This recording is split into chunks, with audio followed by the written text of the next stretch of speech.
Merci Seigneur, c'est un privilège de pouvoir annoncer la parole de Dieu. Voilà, le Donald ne sait pas sur quoi je prêche, mais si j'y aurais dit tout le long de la route, il n'aurait pas pu mieux dire de ce qu'il a dit. Il a parlé du rétablissement, et c'est ce que je voudrais vous parler ce matin. Il y a 3 thèmes dans mon cœur qui étaient forts, et j'ai assemblé ces thèmes. Et puis dans mon cœur, j'ai dit, Seigneur, parler à des chrétiens, au culte, annoncer la parole de Dieu. Quoi leur annoncer? Quoi leur dire? Ils entendent, le mardi, le jeudi, je ne sais pas quel jour c'est, le dimanche. Et puis les prédicateurs se succèdent, c'est un autre. Et puis si on fait une analyse, qu'on calcule un petit peu, combien de fois sur quelques mois, on va dire sur 6 mois, combien de fois vous avez entendu la parole de Dieu, sachant que vous l'écoutez à peu près 4 fois par semaine, ça fait 16 fois par mois, multiplié sur 6 mois, vous voyez, ça va vite. Combien de fois Dieu vous a parlé? Est-ce que vous avez pris garde de la parole de Dieu? Est-ce que vous avez considéré la parole de Dieu? Est-ce qu'on a dit, Seigneur, tu m'as parlé, oui, mais je fais quoi? Moi, je sais une chose, c'est que quand on fait une prière qui vient du cœur, Dieu entend nos prières. Je me souviens, en septembre, on était là, et puis j'étais venu ici, avec quelques frères, avec Lorenzo, quelques frères. On n'était pas beaucoup, on était une dizaine. Puis quand je reviens, aujourd'hui, on est 40, 50 personnes. Qu'est-ce qui s'est passé? Je suis persuadé que Dieu a entendu la prière de notre sœur. Que Dieu entend les prières. Et Dieu a des projets. Les projets que Dieu a ici, c'est que ça s'agrandisse encore. Amen. Que les âmes soient sauvées. C'est une vérité que le Seigneur revient. Il n'y a pas de secret. On ne va rien dévoiler d'extraordinaire. Hein? On sait très bien aujourd'hui, quand on veut faire un peu de recherche, que Jésus est plus près qu'on le croit encore. Et que cet événement va être une surprise pour beaucoup de personnes. Mais est-ce que tu seras surpris ce jour-là? Qu'est-ce qui va se passer? Comment sauras-tu? Est-ce que tu seras debout? Comment on sera? Alors il y a des questions qu'on peut se poser. Mais avant d'aller plus loin, j'aimerais qu'on fasse quelque chose. J'aimerais présenter ces moments devant la face du Seigneur. Et puis je vais demander au petit Tyson. Voilà, j'aimerais vous parler de ce thème. J'ai pris 3 thèmes qui vont bien ensemble. J'ai promis dans mon cœur, je dis Seigneur, je veux parler de ça parce que, vous savez, si Dieu revient, nous en avons un ennemi qui existe. On ne peut pas le négliger. On ne peut pas dire qu'une vie chrétienne, c'est un tapis rouge. Le tapis rouge, c'est pour les présidents et nous ne sommes pas des présidents. Alors il se passe quelque chose. Je dis Seigneur, peut-être qu'il y en a ce matin, et puis certainement qu'il y en a. Je vais vous parler de la fatigue. Qu'est-ce que nous apporte la fatigue? Je ne parle pas de la fatigue physique, parce que si on dort, le lendemain on a récupéré. Mais cette fatigue spirituelle, cette fatigue qui nous emmène à même une détresse. Alors je prie dans la parole de Dieu, ce passage que tout le monde connaît, ça se trouve dans Marc 4 et au verset 35. Voilà, on met nos lunettes de 20 ans. Hein. Sur ce même jour, le même soir, Jésus leur dit, passons de l'autre bord. Et après renvoyer la foule, ils les emmenèrent dans la barque où ils se trouvaient. Il y avait aussi d'autres barques avec lui. Il s'éleva un grand tourbillon et les flots se jetaient dans la barque au point qu'elle se remplissait déjà. Et lui, il dormait à la poupe, sur le coussin. Et ils le réveillèrent, lui dirent, Maître, ne t'inquiètes-tu pas de ce que nous périssons? S'étant réveillé, il menaça le vent et dit à la mer, silence, tais-toi. Et le vent se cessa et il eut un grand calme. J'aimerais vous parler de ce passage de la parole du Seigneur, où tout va bien. C'est un ordre de Dieu. Il va dire, passons de l'autre bord. Et puis c'est ce que nous avons fait un jour. Nous avons pris cette décision. Nous étions sur la rive du monde. Et puis Dieu nous a appelés à aller de l'autre bord. Alors cette petite barque-là, c'est nous en fin de compte. Et puis nous avons embarqué, c'est chacun dans son foyer, chacun sa vie, dans cette petite barque-là. Et puis Dieu veut nous emmener de l'autre bord. L'autre bord, c'est quoi pour nous? C'est le ciel. C'est pas autre chose, c'est pas la terre. Et puis nous avons un voyage pour arriver de l'autre côté. Nous ne sommes pas encore arrivés. Et puis nous avons dit oui un jour au Seigneur. Il y en a, ça fait 6 mois, il y en a, ça fait 10 ans, il y en a, ça fait 50 ans, peu importe. Mais nous avons dit oui au Seigneur. Et dit Seigneur, viens dans notre barque, dans notre vie. Et puis on va aller de l'autre côté avec toi, Seigneur. Tu es avec nous dans notre barque.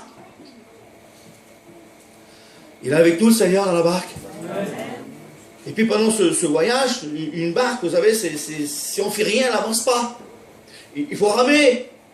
Des fois, il faut tisser une petite voile, il faut user du vent.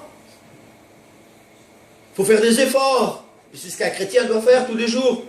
Dans la prière, dans la lecture, dans la communion fraternelle, dans les réunions. Il n'y a pas que la réunion, on ne se voit pas qu'à la réunion. Il faut avoir de l'intimité avec le Seigneur, il faut se voir entre nous, il faut avoir cette communion. C'est important, la communion. Et puis le voyage, il est avec nous, le Seigneur, pas de problème. Et la Bible nous dit que là, il dort, mais il a été humain à ce moment-là. Mais la Bible nous dit, pour nous, ni ne sommeil, ni ne dort, celui qui nous garde. Je vais vous dire que Dieu ne dort pas avec nous. Même que nous dormons, lui, il ne dort pas. Il veille sur nous. Il y a des anges protecteurs qui existent. Dieu nous protège, Dieu nous garde, il n'y a pas de problème. Mais malheureusement, il n'a jamais dit que la mer, elle serait toujours plate. Il n'a jamais dit que toujours, tout irait bien. Puis on ne baptise pas les gens en disant, tout ira bien, tu auras un tapis rouge, tu seras riche, tu seras grand, tu seras beau, tu auras une belle auto, tu auras une maison. C'est pas ça, l'évangile. L'évangile, c'est, tu as rencontré le prince de la paix, celui qui apporte la paix dans ton cœur. L'amour qui est Jésus-Christ. Et tu marches avec tes propres moyens. Malheureusement, il dit, je ne vous dis pas de les enlever de la terre. Nous sommes sur la terre, mais préservés. Nous sommes préservés, alors nous devons faire attention. Et puis nous sommes dans cet endroit, cette embarcation, et puis notre direction, c'est le ciel. Et puis des fois malheureusement, il y a des vents contraires. Des fois, il y a des tourbillons. La Bible nous parle d'un tourbillon. Alors un tourbillon, qu'est-ce que c'est qu'un tourbillon? Un tourbillon, je l'ai noté, c'est une agitation tumultueuse dans laquelle on est entraîné. Il y a des choses qui nous entraînent où on ne voudrait pas. Des fois, il y a, excusez-moi du mot, mais des fois, il y a notre caractère qui est là et qui nous entraîne à des endroits ou des choses qu'on ne devrait pas dire et qu'on dit. Alors on doit essayer de combattre notre caractère. On doit essayer, Seigneur, avec la grâce du Seigneur, de s'améliorer tous les jours, de dire, Seigneur, si avant je disais des paroles, je ne dois plus en dire.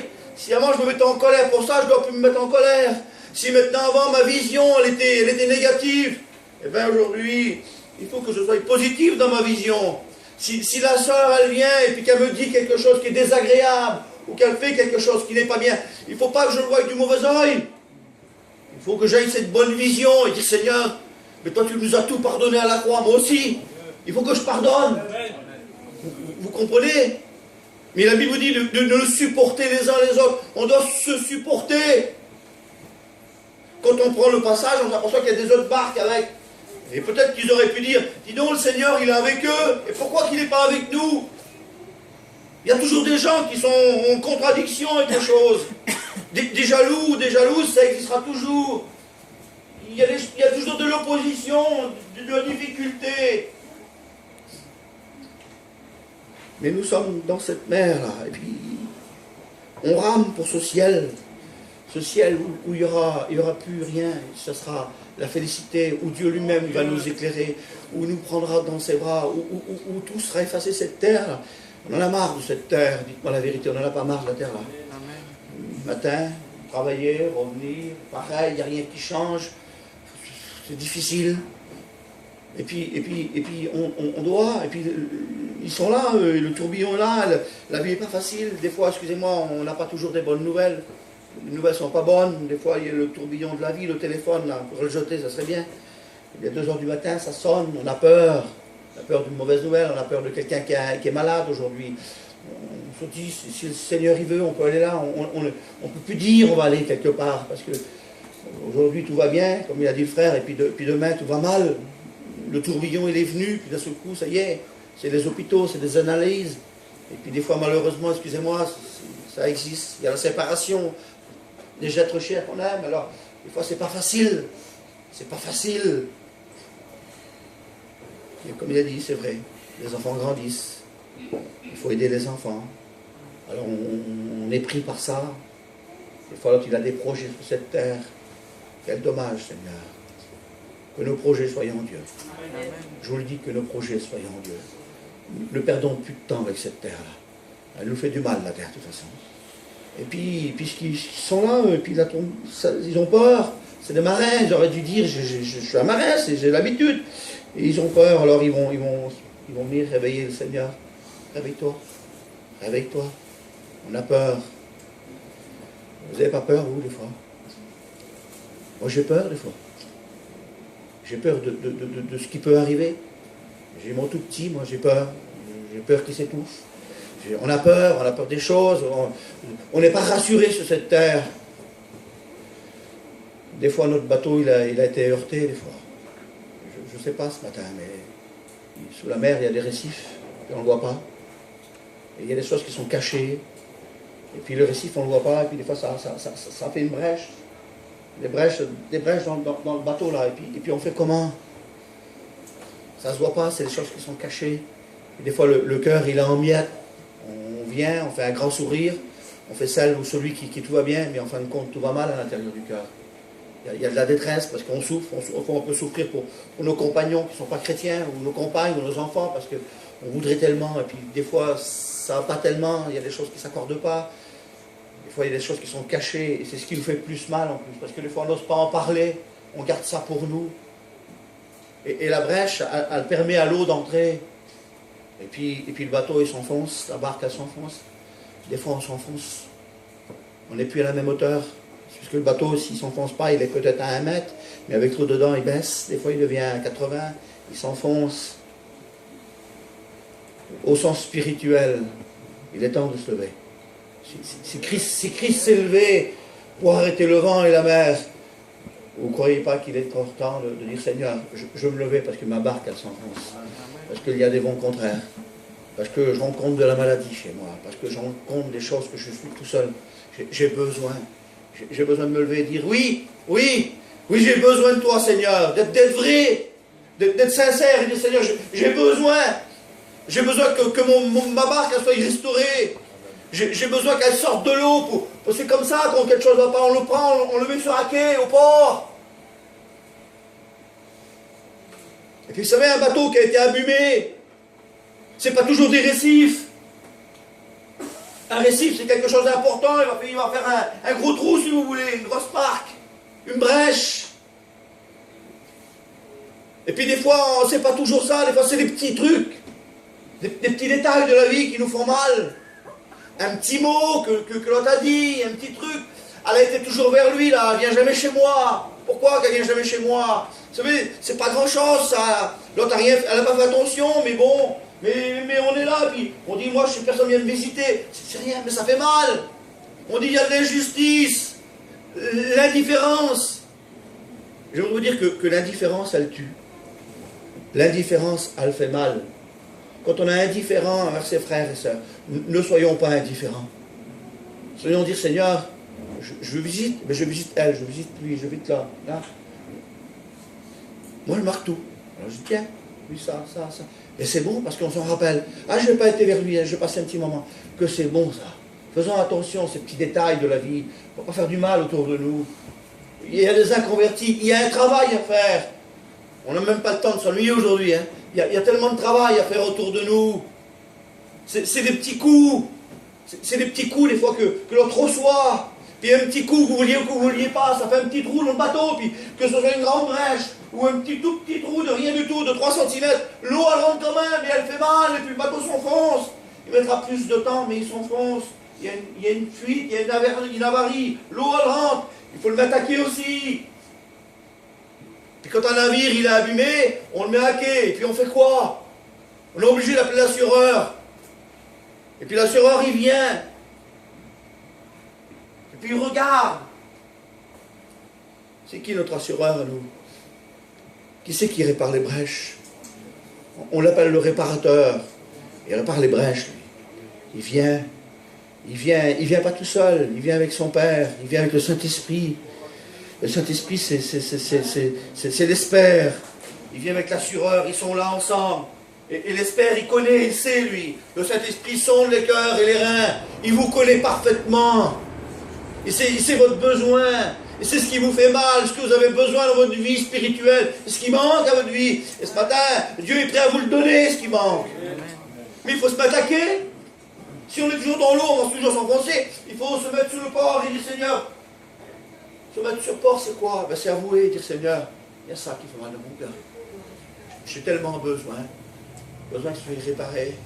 Il y a des choses, des fois, mais ça me fait mal, et puis ça m'enfonce, j'ai tellement besoin. Et puis ils regardent, ils sont là, l'expert, et puis l'assureur, et puis ils regardent, ils font tout, et puis ils vont dire, regarde, voilà, regarde, viens voir.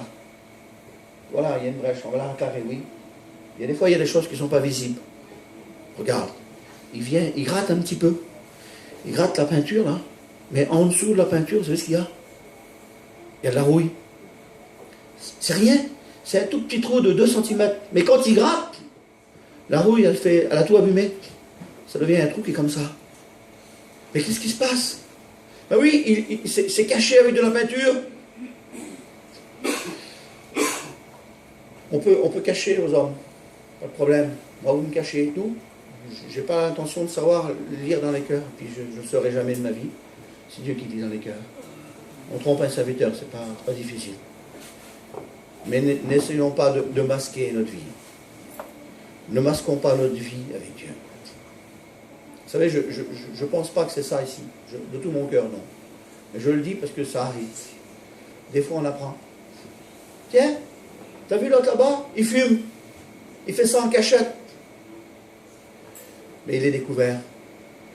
Combien de fois on a été voir des chrétiens? Il dit, garçon, il faut qu'on te parle. On t'a vu tel endroit, comme ça, tu as été vu. Il pensait se cacher aux yeux des hommes, mais Dieu le voyait. Et Dieu a permis qu'il soit vu. C'est pas digne, la Sainte-Seine. Va placer à Dieu, va demander la délivrance. Demande à Dieu qui t'aide. Et puis, on ne cache rien devant Dieu, que ce soit ça, excusez-moi, ou de l'alcool, ou mettez ce que vous voulez, ou le mensonge, on peut bien dire ce qu'on veut. Mais il y a des choses qu'il faut que ce soit rétabli. Et puis quand il vient, avec quoi il peut réparer? La Bible a dit qu'il est le réparateur des brèches, mais il vient avec le ciment de son amour pour colmater. Sa main est assez grande pour bénir. Il y a de la place pour toi. Tu es dans la main du Seigneur. Et la main de Dieu, il vient avec quoi, Seigneur Jésus? Avec tout son amour, il l'a prouvé à la croix. Vous savez, on est tous des parents. Et nos enfants, on est prêts à se dépouiller pour nos enfants. On est prêt à vendre tout ce qu'on possède, à marcher avec un vélo pour nos enfants. C'est pas vrai ce que je dis? Est-ce que vous êtes prêts à le faire pour vos enfants? Vous ne donnerez pas tout pour vos enfants? Ben Dieu, lui, du ciel, il est venu s'est dépouillé pour toi et pour moi. C'est par amour. C'est par amour qu'il a fait ça. Alors ce matin, si dans ton cœur il y a cette fatigue, cette lassitude, laisse-toi te mettre à quai, dire Seigneur, je voudrais ce matin. Et puis j'avoue, la Bible dit que celui qui avoue, qui délaisse, obtient miséricorde. Je ne veux plus être fatigué. Je veux Seigneur que tu sois mon moteur spirituel. Parce qu'il était à l'arrière à la poupe, c'est là où on met le moteur. Sois mon moteur. Vous savez ça? Ça, vous savez ce que c'est? Tu es fatigué? Et bien là, il y a de la nourriture. Là, c'est le moteur. Si on éteint le moteur et qu'on arrête de se nourrir, on va vite aller à l'hôpital. Et puis quand on est à l'hôpital, on est obligé de se rebrancher, vous savez? Comment ça s'appelle ça là? Perfusion. Et tu ne sortiras pas de l'hôpital tant que tu ne mangeras pas. C'est important. Ça, si on n'a pas ça, c'est difficile. Aujourd'hui, mon Jésus, aujourd'hui, le diable, il sait comment faire, il sait comment agir. Il sait ce qui vous fait mal, il vous a connu. Hein. Il y en a qui sont baptisés à 30 ans et à 40 ans. Pendant 40 ans, sans le savoir, on était à son service sans le savoir. On faisait des choses qui n'étaient pas la gloire du Seigneur. Et puis lui, il le savait, il connaît, il sait comment. Quel est notre point faible aussi. Hein. Ne croyez pas. Hein. Puis la Bible a dit qu'on a amorcé, attiré par nos propres convoitises.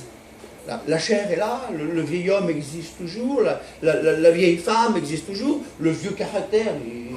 C'est pour ça que Paul, il a dit, moi, je crucifie ma chair, je la crucifie, je crucifie mon caractère, je crucifie ma vision, je crucifie mon entendement, parce que, Seigneur, je veux être celle que tu veux que je sois, je veux être celui que tu veux que je sois, j'en ai tellement besoin, Seigneur.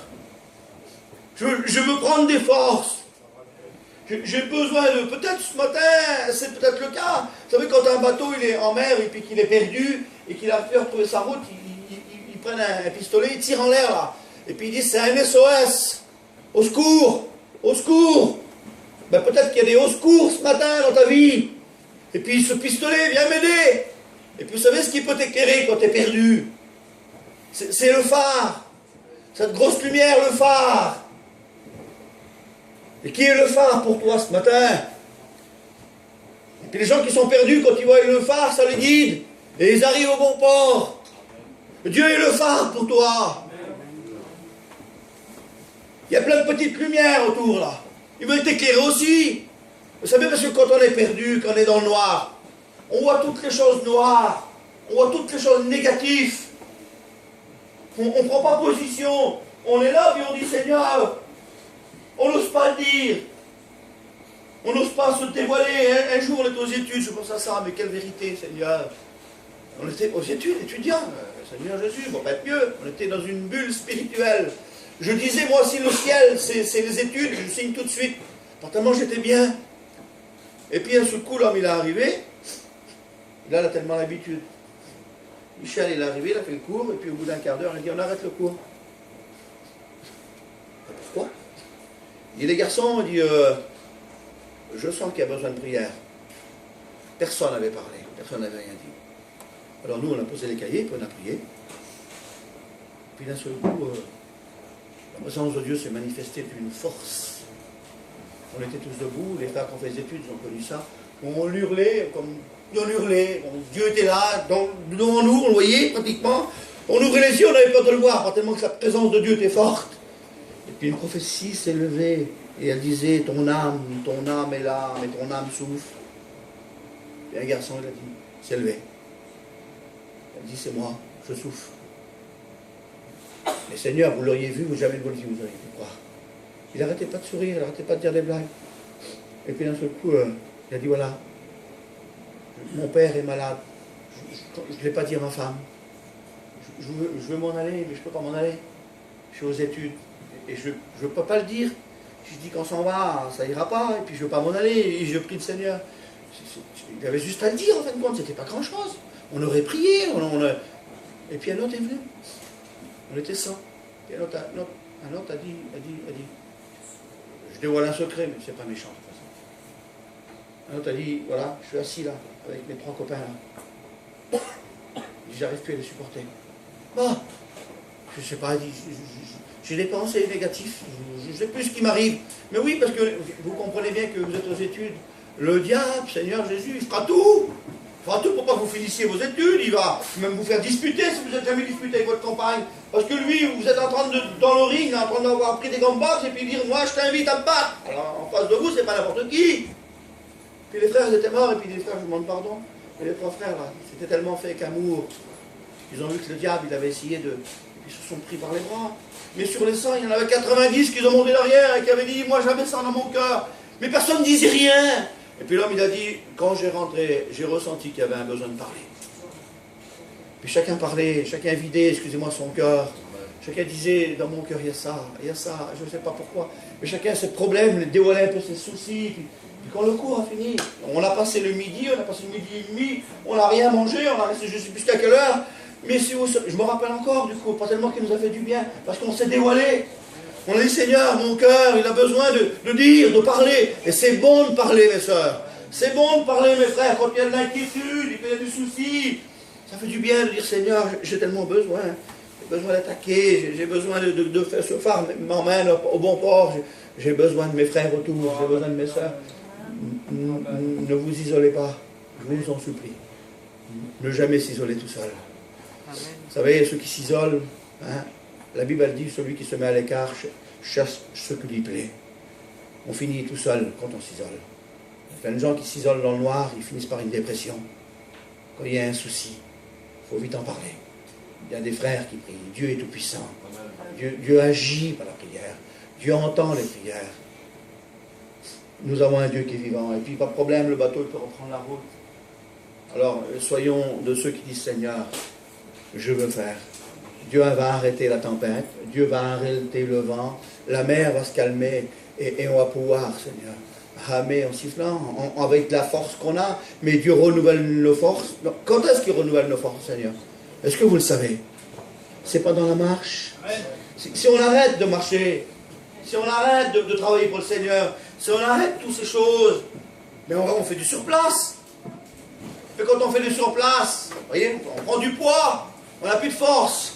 Mais quand on travaille, tout est les muscles sont en activité, le cerveau en activité. Quand on fait les choses, on n'a pas le temps de penser. Mais quand on travaille pour Dieu et qu'on a l'œuvre de Dieu à cœur, ayez l'œuvre de Dieu à cœur, Seigneur. Vous savez, je vais vous dire un secret, mais un secret que vous devez savoir. C'est pas un secret, mais les gens ne le savent même pas encore. Vous êtes plus au lait, vous êtes à la viande aujourd'hui. Merci Seigneur, il y a que la grâce de Dieu, on vous a baptisé il y a une dizaine d'années, mais la plupart, mais aujourd'hui, vous êtes forts, vous n'êtes plus des enfants. Aujourd'hui, c'est une marche avec de la viande, avec de l'entrecôte, si vous voulez. Vous êtes forts en Dieu. Est-ce que vous savez que quand vous allez vous présenter devant le Seigneur, vos œuvres vont vous suivre et que Dieu va vous poser la question? Pas de problème, et s'il n'y a pas le péché à la base, rentre, bon et fidèle serviteur. Ça s'adresse à tous les hommes, ça. Pas qu'aux serviteurs, on dit serviteur, c'est pas là. Hein. Serviteurs, c'est tous les hommes. Ils servent le Seigneur d'une façon différente. Oh, bonne et fidèle servante, la joie de ton maître. Mais vos œuvres, elles vont vous suivre. Quand vous allez vous présenter devant Dieu, de quelle façon vous allez vous présenter? Comment? On baissera toute la tête, pas de problème. Parce qu'il est le saint des saints des saints, et nous ne sommes pas saints. Nous sommes saints, mais nous sommes tellement imparfaits. Nous sommes saints. Nous sommes saints. Pas la peine de nous rabaisser, nous sommes saints par Jésus-Christ. Il nous a purifié de tout péché, nous sommes pardonnés, nous sommes saints. N'oubliez pas ça que vous êtes saints. Nous sommes le temple du Saint-Esprit. Et quand on va se présenter devant Dieu, il dit de les arracher du feu. Arrachez ceux qui sont autour de vous du feu. Il y a peut-être votre famille, mais il n'y a pas que votre famille, il y a des amis, des gens qui sont autour. Là, on se tue avec le Donald, là. On y va souvent, on y va, bam, bam, bam. Il y a du monde qu'on connaît un petit peu à une dizaine de kilomètres. Au départ, là, on fait des réunions, ils ne veulent pas, là, on retourne. En revenant, on va encore s'arrêter, on va passer encore un quart d'heure, on va encore leur proposer des réunions. C'est difficile, mais on fait ce qu'on peut, on les essaye de les arracher du feu. Et puis dites-moi la vérité, dites-moi la vérité. Quand on va se présenter devant Dieu, ça là, elles seront comment nos mains? Parce que quand on arrache les gens du feu, on se brûle les mains. C'est pas facile des fois, il y a la difficulté. Moi je voudrais avoir mes mains brûlées, au sens spirituel, que ce soit plus de mains même, tout brûlé. Parce que j'ai pris des choses, je me suis engagé, il faut faire ça. Oui Seigneur, je vais payer le prix. Si on ne paye pas le prix, on n'a rien. Ne croyez pas. Les gens veulent être bénis dans une pelouse au Parc des Princes, là-bas, avec de l'eau courant. Et puis la madame qui vous appelle pour le travail. C'est ça l'évangile? Non. L'évangile, c'est pas ça. Être béni, sauver les gens, sauver notre famille, il faut payer le prix. On peut être, excusez-moi, dans un postal, hein, c'est pas un problème, c'est peu importe, c'est pas ça là qui compte. Mais des fois c'est difficile, des fois il manque de la finance. Et puis juste ce qu'on disait en route avec le Donald, les plus belles expériences. Les plus belles expériences qu'on fait, c'est quand des fois c'est difficile, et puis qu'on voit le Seigneur qui nous appelle. Un jour, je disais au Donald en route, je dis Seigneur, il n'y a pas de honte à le dire, moi j'ai pas honte à ça. J'étais chez moi, le petit Algeco là, puis j'ai ouvert mon frigo, je ne cache rien, 5 euros je ne les avais pas. Et je ne le disais pas à elle, parce que je ne veux pas non plus, voilà. Un tort, peut-être, je garde tout pour moi. Alors la nuit, pourquoi tu souffres? Elle me dit, rien, c'est rien. Puis je vois le frigo, j'avais 1 litre de lait. Mais c'est vrai, je vous dis ce que je vous dis là. Et puis dans mon esprit, j'ai dit, Seigneur, c'est bon, pour mon petit, il y aura mes 2 petits sont là, ils auront 1 litre de lait ce matin. Je vais aller chiner, je vais me trouver un coup de travail. Et puis il est arrivé la noune. Et puis il s'avait levé pour servir le Seigneur, il allait rentrer aux études, et puis il avait plein de questions à me poser, il avait besoin de récompense, d'encouragement, il avait besoin de savoir. Il était perdu ce garçon. J'ai dit, bah, viens, il est arrivé le matin, mais il était 9h. Il était 9h30. Puis j'ai dit, Seigneur, il faut que j'aille travailler. Mais moi j'aime le Seigneur, alors on parlait de Dieu. Et puis il avait tellement besoin, j'ai dit, Seigneur. Il était 10h, il était 10h30. Et dans mon esprit, j'ai dit, bah, j'irai après-midi chiner, j'irai rien. Et puis il y a tellement un besoin. Et puis on a parlé, de ce coup vers 11h. On parlait, je disais, comme ça, regarde, comme ça va aller comme ça, le Seigneur a des projets. On peut dire. Et d'un coup, le téléphone a sonné. C'était un 04 74. Je disais, c'est une Getchi. J'attends 1 minute. Oui, bonjour. Monsieur, vous avez passé tel jour? Oui, madame, peut-être. Est-ce que vous pouvez passer demain? j'ai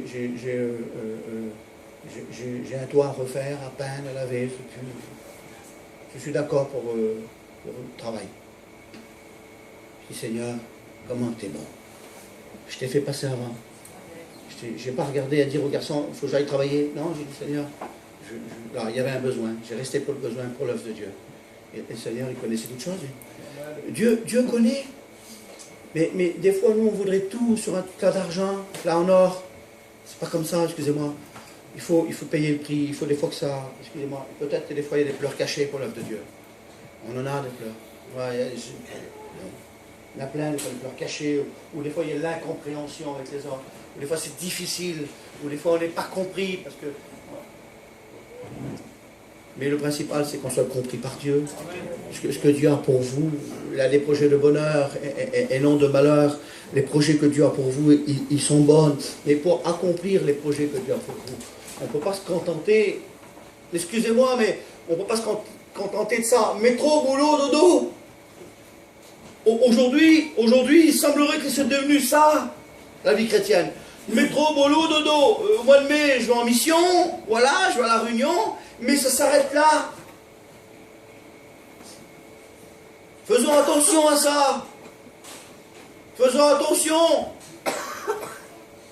On devient, sans le savoir, excusez-moi du mot, mais on devient religieux. Je vais à la réunion parce que c'est jeudi. Voilà, je vais venir, je vais rendre un bout de témoignage. L'expérience. Maman, combien de temps je ne l'ai pas fait? Des fois ça fait 1 an, des fois ça fait 2 ans. Nos conversations de la journée,